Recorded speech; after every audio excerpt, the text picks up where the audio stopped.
Yannick Long, gérant. C'est moi qui ai créé la structure Localank pour proposer de découvrir Marseille par la mer.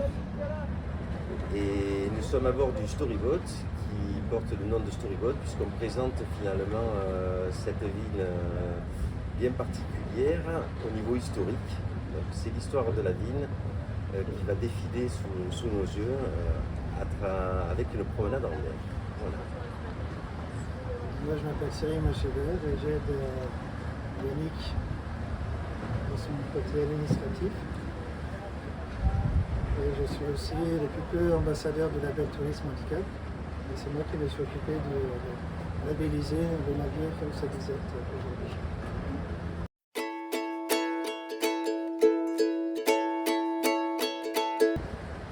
Au quotidien, en fait, on n'était pas vraiment confrontés puisque les personnes qui se dirigent pour une promenade en mer n'y pensent pas. Mais comme nous avons des prestations un peu particulières, puisque nous avons développé en fait un service aussi de dispersion de cendres funéraires, où les personnes qui venaient nous voir sont bien plus âgées que les personnes qui veulent se baigner en mer pour découvrir Marseille. Donc on a été confrontés à des personnes âgées ou un peu plus âgées, 80, 90 ans, et qui arrivaient en déambulateur ou en fauteuil. Donc on s'est penché sur le dossier pour labelliser le bateau, pour pouvoir dans un premier temps offrir à ces personnes la possibilité de venir partager le dernier voyage de leurs proches. Et finalement, on s'est aperçu que ce label en fait, nous permet de le proposer à tout un chacun. Et voilà comment on s'est dirigé vers la labellisation d'un navire pour ces personnes. Et Thierry, quand il avait fait l'audit pour l'Office du tourisme, m'avait proposé la labellisation et j'avais expliqué justement un peu ces contraintes que j'avais. Il m'avait dit on peut y travailler ensemble. Voilà.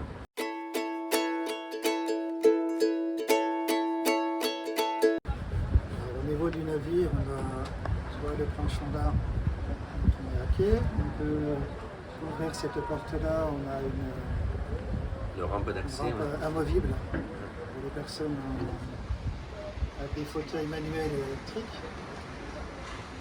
Et aussi, on a un ouvrage avec une écriture simplifiée qui permet à certains handicaps de la présentation de Marseille et de son histoire. Le bateau était déjà prééquipé, puisque c'était un bateau au transport maritime où ils avaient déjà préanticipé cette accessibilité, puisque la largeur en fait correspond à un fauteuil, donc les deux, ou un fauteuil manuel ou un fauteuil électrique. Donc déjà ça avait été pensé. Et nous on a simplement en fait adapté l'embarquement par rapport aux différents quais qui nous étaient autorisés d'embarquer et avec la possibilité justement de mettre une rampe amovible pour qu'il n'y ait pas de débord, pour que ce soit plat. Donc en fait c'était déjà un bateau qui avait été anticipé pour être labellisé. Et, voilà. Et grâce à Thierry, on s'est penché dessus.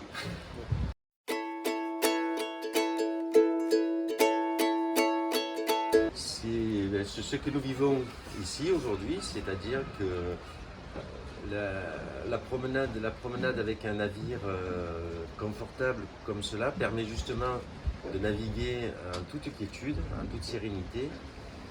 C'est un navire qui est assez large pour justement qu'on puisse se déplacer et les personnes en fauteuil peuvent aussi, quand on est au mouillage, se déplacer.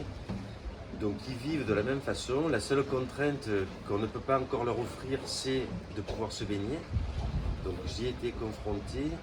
Pour l'instant, on n'a pas lié ce subterfuge en s'équipant avec des masques immersifs pour que les personnes puissent avoir quand même une activité pendant que les autres se baignent. En fait, on s'adapte et je pense qu'il va y avoir encore d'autres modifications qui seront à venir. Voilà. Et ce sont les personnes qui nous ouvrent cette appétence de se dire, c'est pour ça qu'on a fait des cahiers pour décrire les monuments sur une visite historique et pourquoi pas pour les non-voyants, de l'imaginer en braille, on y est dessus, et savoir comment on pourrait s'adapter avec cette typologie d'handicap. Et on va le faire.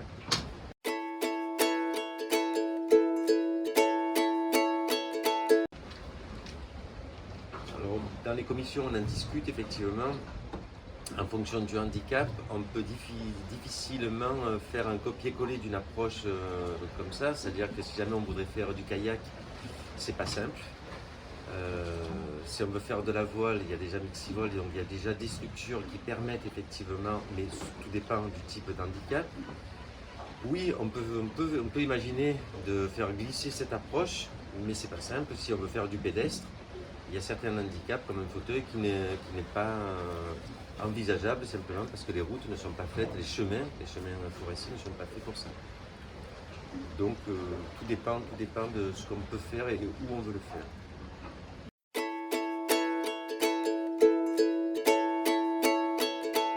Alors dans le cadre de sa labellisation, c'était pas simple parce qu'il n'y avait rien qui était au niveau législatif qui était adapté.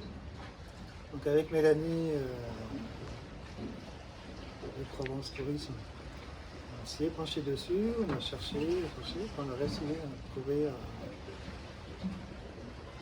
des textes, une réglementation maritime qui lui permettent d'accueillir des personnes en fauteuil et de tous les handicaps, y compris les personnes à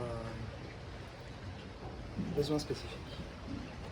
Il y a des domaines, quand on transporte des personnes, soit en mer, en bus, en avion, etc., c'est des domaines où la législation elle est déjà assez draconienne.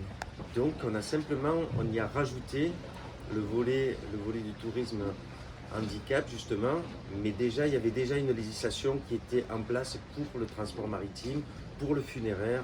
Donc tout ça en fait, on fait coïncider toutes ces législations les unes avec les autres. Et elles sont toutes, c'est tout un réseau qui se met en place. Voilà.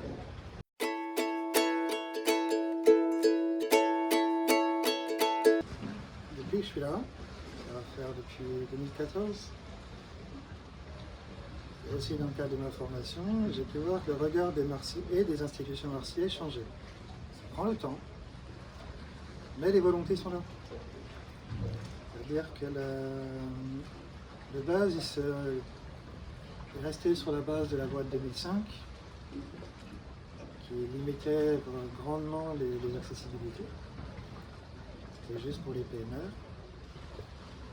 Mais depuis quelques années, et là avec l'effet JO qui a accéléré un peu la mise en accessibilité, comme vous pouvez le voir là sur le Vieux-Port, avec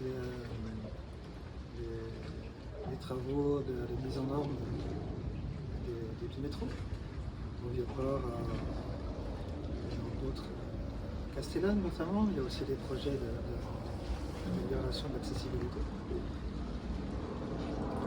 On voit que ça commence à aller dans le bon sens. Ici, c'est particulier, l'administration marseillaise est telle qu'elle est. Mais moi, il y a des gens de bonne volonté et c'est ça qui est bien. Et comme on disait, il n'y a pas seulement l'administration, il y a aussi la structure des villes qui finalement doit s'adapter à des paramètres qui ne l'étaient pas, comme on est en train de s'adapter au niveau du maritime, sur des zones de protection, etc. La ville ne peut pas, on ne peut pas finalement en fait changer toute une structure urbaine parce qu'il y a des dévers, parce qu'il y a des escaliers, parce qu'il y a des trottoirs, parce qu'il y a beaucoup de choses. Donc déjà, ils font beaucoup. Et après, on s'adapte sur les contraintes. Et il y a des endroits qui, malheureusement, en fait, on arrivera sur des impasses. Donc, mais la volonté est quand même là. C'est pas du tout une ville qui est dénuée de sens, du tout. C'est quand même, elle est bien. La population aussi a commencé à changer de regard sur les handicapés.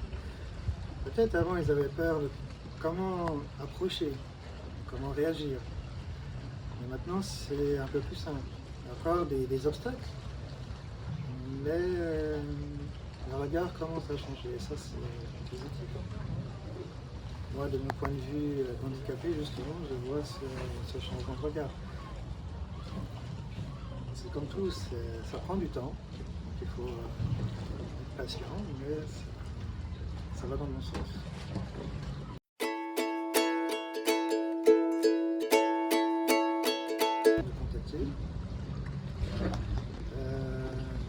cas d'accessibilité, ça dépend le lieu où c'est qu'ils veulent aller aussi.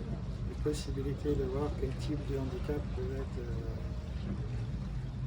possible avec la pratique qu'ils ont envie d'organiser.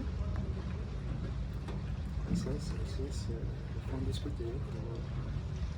Ça dépend tout à fait, quelle que soit la structure, c'est surtout l'activité. C'est l'activité qui est proposée, qui va dépendre de ce qui est possible ou pas possible. Mais on peut, à mon avis, faire beaucoup de choses. Et ça ne demande pas tant que ça d'infrastructure.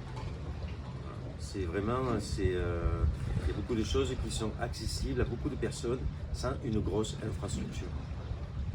Il faut simplement bien se poser, passer par les personnes qui, elles, sont là pour pouvoir aider à monter les prestations.